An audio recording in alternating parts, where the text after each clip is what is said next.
గత ఒక వారం రోజులుగా సాక్షి పేపర్ వన్ సైడ్ బ్యాటింగ్, ఎవరితోనో మాట్లాడిస్తాడు. ఆ మాట్లాడింది చూసారా అది ఇలా మాట్లాడాడు అని చెప్పి వీళ్ళు వ్యాఖ్యానం. సో ఇప్పుడు సమాధానం చెప్పాల్సిన అవసరం లేకపోయినా ఏదో ఆ పేపర్ చదివే వాళ్ళు మరి గతంలో ఇక్కడ 2000 సర్క్యులేషన్ ఉండేదట, ఇప్పుడు 1100 పడిపోయిందట, మళ్ళీ అక్కడ 11. అదేంటో అయినా సరే పెద్దగా చదవరు అనుకున్నా ఫ్రీగా ఎక్కడ పడితే అక్కడ వేసేస్తున్నారు. కాబట్టి ఎవరో చదివిన వాళ్ళు, నన్ను అభిమానించే వాళ్ళు కూడా కాస్కో ఇష్కిష్కో ఉంటారు. కాబట్టి ఈ పదానికి అర్థం జగన్ గారికి అర్థం అవుతుంది. సో కాస్కో ఇష్కిష్కో ఉంటారు కాబట్టి వాళ్ళకి కొంచెం క్లారిఫికేషన్ గతంలో నేను ఇచ్చా, ఎన్నోసార్లు చెప్పా, అయినా సరే మళ్ళీ చెప్దామని. ఇప్పుడు గత 5-6 రోజులుగా సాక్షి పేపర్లో ఏకరవ పెడుతున్న అంశాలు 2020 నుంచి సాక్షి వాడు వేస్తూనే ఉన్నాడు. రెగ్యులర్గా వేస్తూనే ఉన్నాడు. 2020లో నాకు జగన్మోహన్ రెడ్డికి పూర్తిగా చెడిపోయిన తర్వాత అతను నా మీద పగా ప్రతీకారాలకి పూనుకున్న తొలి రోజుల్లో అప్పుడు అతని పార్టీలో, ఇప్పుడు ఇంకో పార్టీలో ఎంపీగా ఉన్న ఒక వ్యక్తిని ప్రవేశపెట్టి అప్పుడు పంజాబ్ నేషనల్ బ్యాంక్ చైర్మన్ని ఇతను పిలిపించుకొని, సో అతనికి ఎలాగైనా సరే నా కోరిక తీర్చాలి, ఈ కంపెనీ క్లోజ్ అయింది కాబట్టి మీరు కేసు ఒకటి ఇవ్వండి, మాకు కావాల్సిన వాడు ఉన్నాడు సిబిఐలో, మేము చర్యలు తీసుకుంటాం అని అంటే ఆయన ఇంకో బ్యాంక్ అయినా కలిపి ఇమ్మీడియట్గా జగన్మోహన్ రెడ్డిని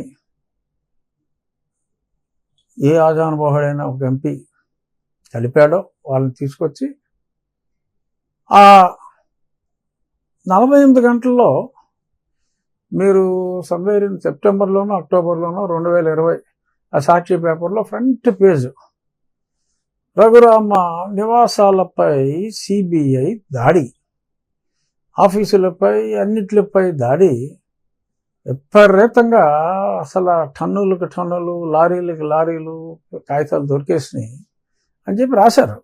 అప్పుడే అంటే 2020లోనే రాశాడు.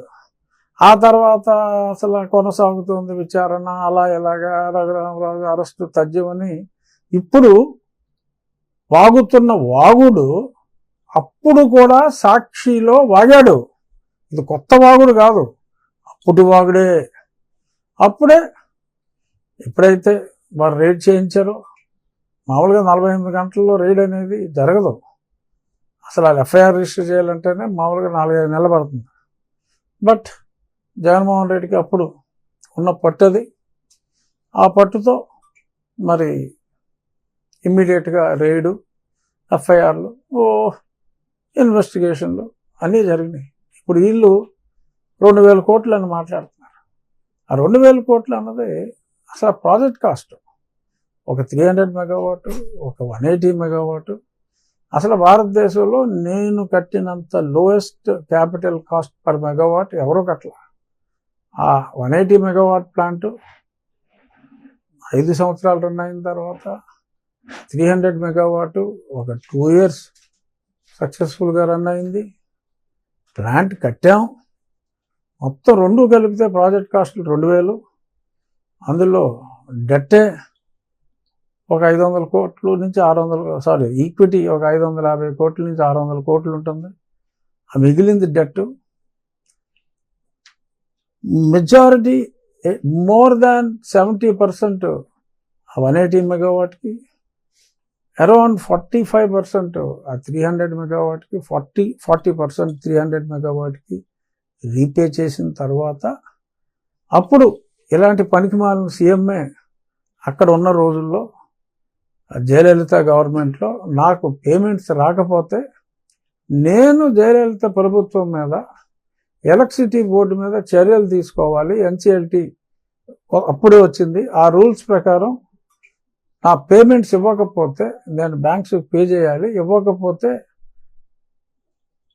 ఆ అసెట్లు అమ్మైనా సరే నాకు డబ్బు పే చేయాలి అని చెప్పి అప్పుడు వచ్చిన కొత్త చట్టం ప్రకారం నేను కేసు ఫైల్ చేస్తే